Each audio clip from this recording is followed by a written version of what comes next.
Give yourself a break. Nakakapagod ang buhay, napakaraming struggles, napakaraming ups and downs, katatapos lang ng isang challenge, may bago na namang darating.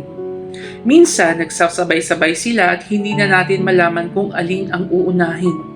Kaya, sa pagitan ng mga challenges na ito, give yourself a break. Please be reminded of God's promises. God is with you. No one will harm you. Acts chapter 18 verse 10. It is indeed comforting to know that God is always with us, na kahit anong challenges ang dumating, God saves. God heals. He always provides. Even at the darkest moments in our lives, God is always present. For whenever the sufferings of Christ overflow to us, so through Christ, 2 Corinthians chapter 1 verse 5. God always empowers us. He does not free us from trials, but He gives us strength and perseverance to overcome them. Sa karagatan ng problema, patuloy tayong bibigyan ng lakas ni Lord na i-continue.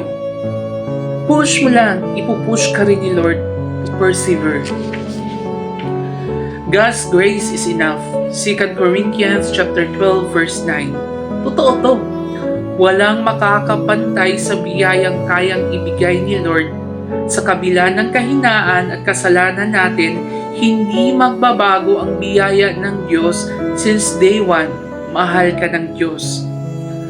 Do not worry about tomorrow, for tomorrow will worry about itself. Matthew chapter 6 verse 34. Offer your worries to the Lord. Surrender all the pain to Him. He will wrap you with His overwhelming love. Yung love na hirap ka nang hanapin dahil sa challenges na kasama mo. Eyes on your faith, kapatid. Hope in the Lord, for with Him is unfailing love. Psalm chapter 130 verse 7. The purpose of your pain will be revealed when you're reading. Right now, anchor yourself to the Lord. Leave it up to Him. No one can take away your hope. There is something to be hopeful.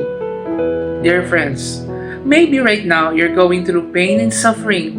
Right now, you are battling with yourself, the most difficult opponent ever.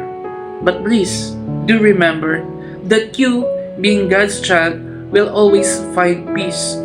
Remember these words from Pope Francis. Christ is alive, and He wants you to be alive.